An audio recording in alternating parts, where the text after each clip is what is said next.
Vamos falar sobre audiodescrição ou descrição tátil na Libras Tátil, na Guia Interpretação para Surdo Cego. Tá? Bom, o que é a audiodescrição? A audiodescrição é um recurso de tecnologia assistiva que traduz imagem em palavras. Tá? Então, tudo aquilo que está na imagem ou que representa uma imagem, isso é traduzido para pessoas cegas em palavras. E para uma pessoa surdo-cega, é traduzida em sinais, é traduzida através da fala ampliada, é traduzida dependendo da forma de comunicação que esta pessoa utiliza para interagir socialmente.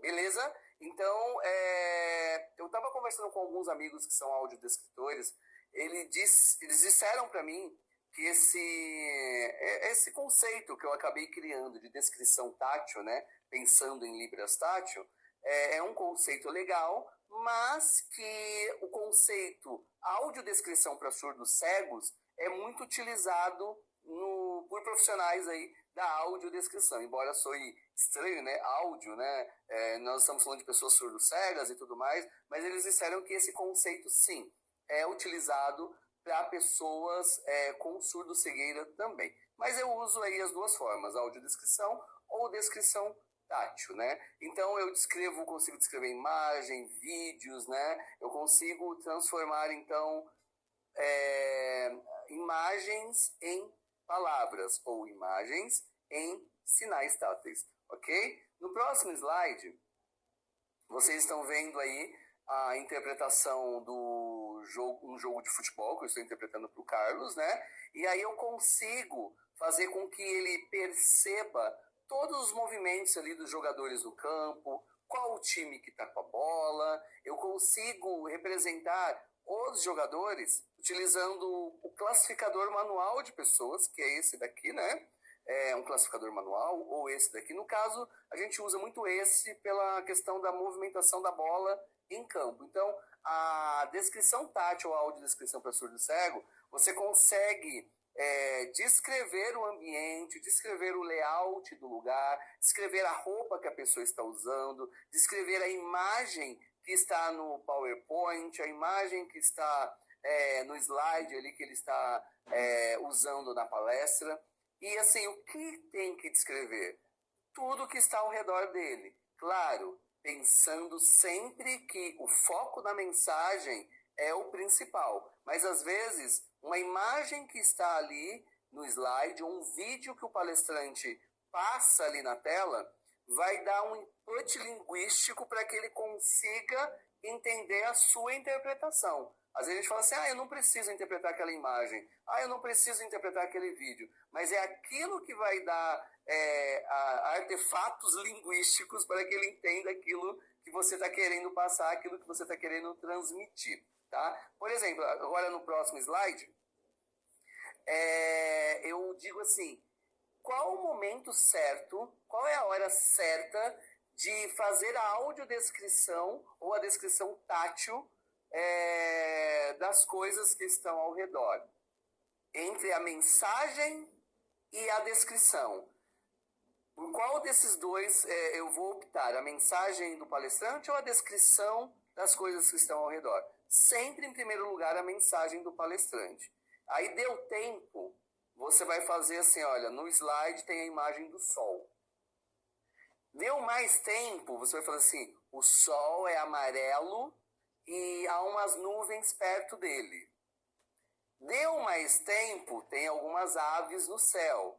Então você vai vendo quais são os tempos ali que o palestrante dá aquela respirada, que o palestrante está mexendo no computador, que o palestrante está tomando um copo d'água. São nesses momentos que você vai tentar fazer a descrição das coisas que estão ao redor, tá? O palestrante está se movimentando, né, de um lado para o outro. Às vezes é interessante passar isso, né? O palestrante ele se movimenta muito no palco, porque o surdo cego acha que ele está ali parado, né?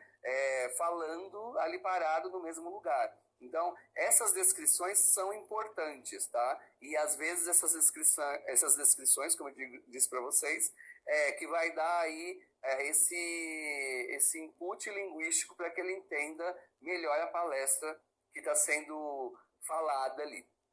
Beleza? Então, saber o momento certo de descrever e o que descrever é fundamental.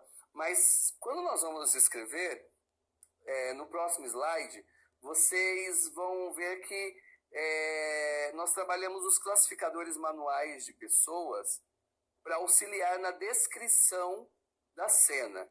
Porque muitas vezes o foco principal, o que eu tenho que descrever ali naquela cena que eu estou vendo, o que é principal naquela cena, às vezes são as pessoas. Então, muitas vezes eu parto da pessoa para as coisas que estão ao redor dela, em torno dela, tá? Mas algumas vezes eu tenho que partir das coisas que estão ao entorno dela para a pessoa.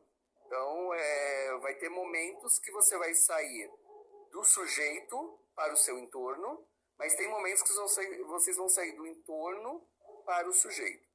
Quando você coloca somente os classificadores de pessoas, eu sempre digo assim, os classificadores manuais de pessoas, melhor dizendo, eu sempre digo que o discurso já está de uma maneira, aliás, a descrição já está de uma maneira razoável para o surdo cego que está acompanhando aí essa mensagem, né, esse discurso. Vou dar um exemplo. O rapaz começa a falar de um determinado filme, de uma determinada cena do filme, né? Onde o surdo cego já tem um conhecimento, numa época que ele enxergou, ele já viu esse filme, ou alguém já interpretou esse filme para ele em determinado momento, né? Então ele tem essa cena aí como é que se diz? No repertório dele aí, mental, ele já tem essa cena, tá? E aí você vai lá e usa esse classificador aqui, tipo, duas pessoas brigando, e aí uma pessoa vai lá e voa no ar, a cena dá uma volta e pá, e dá um chute e tal. E aí ele fala assim, pô, eu lembro dessa cena lá de Matrix, onde tinha duas pessoas brigando, aí a mulher é Trident, não lembro o nome dela, acho que é uma coisa assim, ela dá aquela voada, a cena vira 360 graus e ela dá uma voadora. Pô, legal. Aí você faz uma outra cena assim, que tinha um homem pequenininho que estava vindo aqui, daqui a pouco veio um grandão e tum, tum, tum. Esse pequenininho rodou, bateu uma pedra. Davi e Golias. Então, às vezes, somente com o classificador de pessoas, você consegue transmitir uma mensagem. Por quê? Porque o nosso cérebro, ele vai procurando respostas, ele vai preenchendo as lacunas que estão ao redor.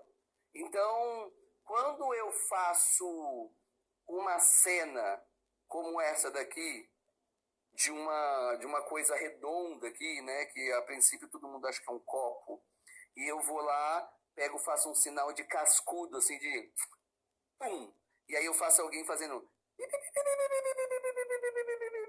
e ela entrando dentro desse negócio redondo e abaixando, o cérebro de vocês já preenche toda a Vila do Chaves aqui, o Chaves chorando aqui, entrando, o cérebro de vocês já coloca todas essas pistas na cabeça de vocês. Então, a interpretação, ela não acontece só nas minhas mãos. A interpretação, ela acontece no cérebro do receptor, da pessoa que está recebendo a mensagem. Então, não depende só das minhas mãos, depende do repertório linguístico que ele tem aqui na mente dele também.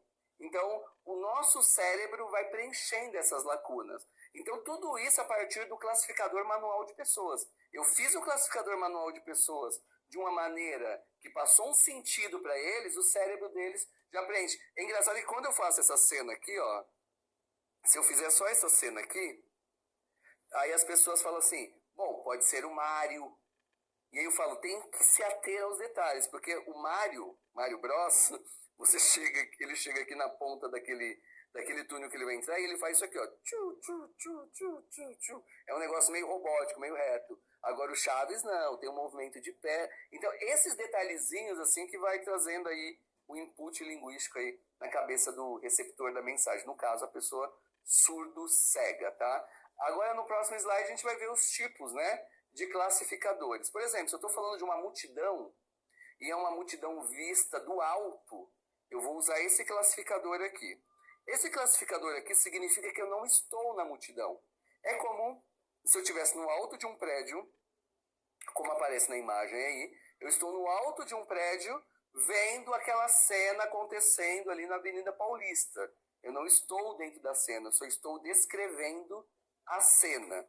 Agora, nesse próximo slide, é como se eu estivesse no mesmo nível que a cena está acontecendo. É como se eu estivesse numa calçada e as pessoas estivessem transitando nessa calçada. E eu estou no mesmo patamar, no mesmo nível.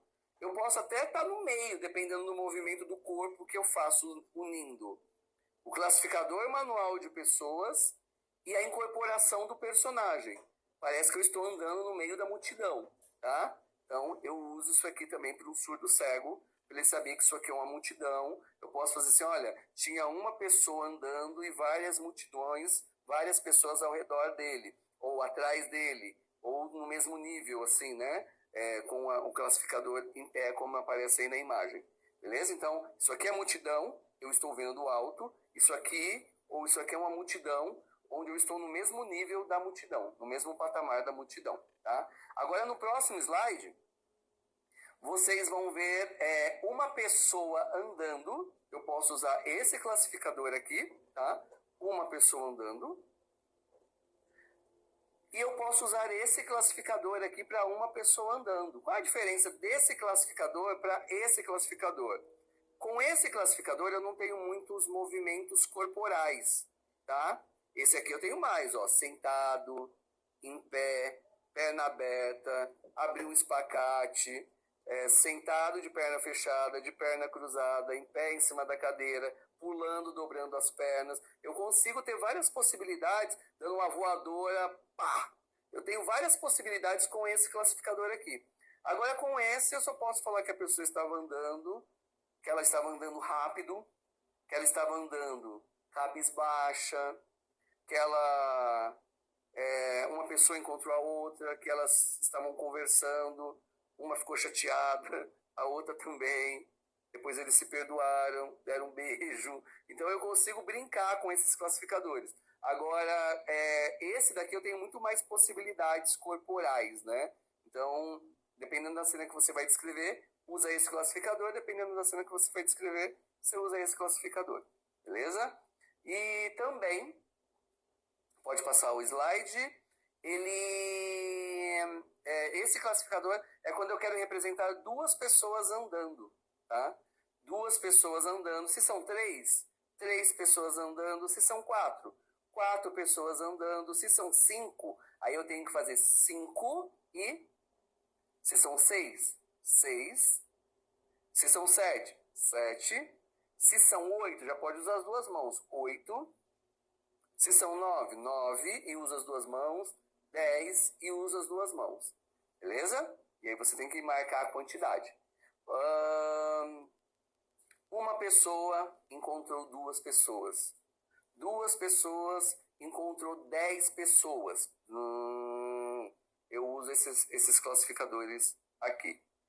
E no próximo slide, geralmente a gente usa esse classificador quando eu quero me referir a animais, que é esse daqui, né? Quando eu quero me referir a animais. Mas, todavia, entretanto, tem gente que usa esse classificador para pessoa também. Mas a ideia aqui é de andar deitado. Então é para animais. Então, um animal andando, tá? Encontrou outro animal. E aí, quando eu faço um casal de animal andando em direção a um barco, né?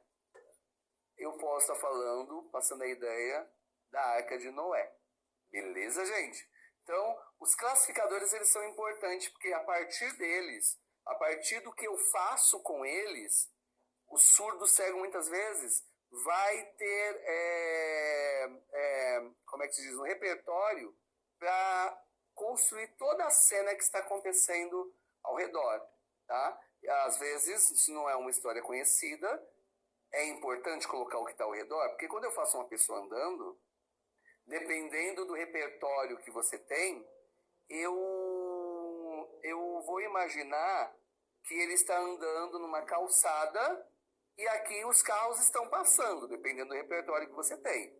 Se eu vou para o interior, para uma cidade que é mais arborizada, que tem mais pastagens, que tem mais campos verdejantes, quando eu faço isso aqui para um surdo de lá, ele vai imaginar árvores ao redor.